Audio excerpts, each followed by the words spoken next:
Welcome to iBodyTV. Our aspirational health and fitness chat show. Today we're here with Lewis Bailey and Andrea.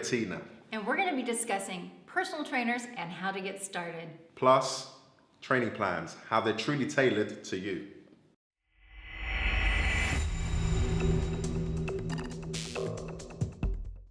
Lewis and Andrea, thanks for joining us. Thank you. Thank you. Today. First question, when you've got new clients, what typically is the goal that they want to achieve? Well, most of the times people come to me because they want fat loss, because they want weight loss, they want to tone up. Most of the people that I see nowadays, they come for body transformations. Yeah, I completely second that. I think it's the majority of people that we see is the big one. The answer is, I want to lose weight and tone up. But there are quite a few people coming through now, kind of like from 40 plus, who are looking for a more health orientated approach. So they want to be healthier, they just want to have a healthier lifestyle for their kids, etc. So that's what we're starting to see coming through now as well. So when you have a client come in, how often do you encounter someone that has no knowledge of health and fitness? And what do you do? Over the last 10 years of work in the industry, I encountered quite a few people with zero gym experience, zero training experience, and also people with injuries that I had to see for rehab. And I highly recommend to assess their body mechanics. Well, you always need to assess that, but in this case, you need to make sure that they are functional. You need to make sure that you make them injury pain-free, and get them functional, get them moving before you get them into a good structure, a training plan. Yeah, 100%. And our approach is that we see every single individual as a complete beginner. You know, even people who've got a bit of training history may have done things wrong before in the past.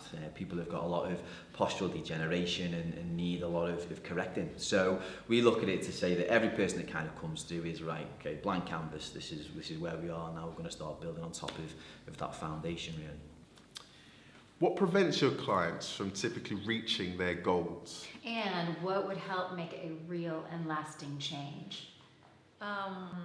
In my opinion, it's all about mindset. If the client doesn't want to achieve the goals, if he's not ready for the change, he's not going to make the change as much as we try to push them. So if you do not have the mindset towards success, if you do not have a growth mindset and you stay on a fixed mindset, you're not going to change your lifestyle and you're going to encounter more and more setbacks. Personally, kind of going against it just slightly, I think it's down to the trainer. It's down to the fitness professional to be able to manage that, because we have to look at where each individual is, and we have to then create a plan based around that individual and say, look, this plan will help you move forwards. If we don't appreciate where that person is, then the best program in the world isn't going to get anywhere if the person can't actually do it. So for me, it's down to the trainer to set up the best plan for that individual, which allows them to be able to move forward. Speaking of plans, what is a training plan? Well, a training plan, this is a good question. A training plan, I would say, is the strategy in order to achieve your goals. So how are you going to move from point A to point B in order to get the best sustainable results? Yeah, sure. And that's the complete start point, and that's your roadmap. And without the roadmap, you're completely lost. So you plot out your goal orientation first and where that is. Look at where the individual is at the start point, and then say, right, okay, let's create a plan now. Let's create a plan where we're going to move from this point to the next point, and then just move the individual forward. So without that roadmap, then the training's going nowhere, really. Great. And you have a lot of clients who come in originally wanting to lose weight and build muscle or tone. How challenging is that?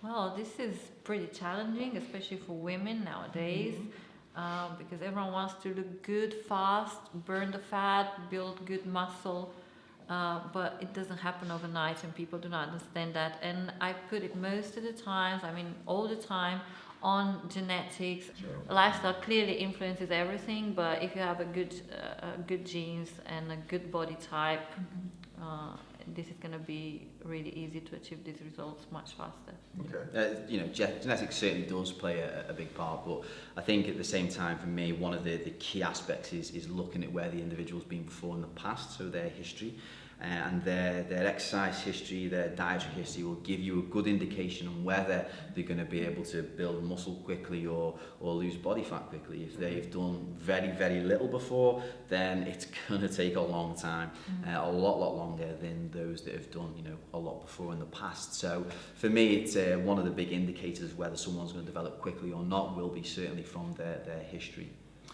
So in terms of communicating with your clients, in person or online, what's good or bad about those methods of communicating?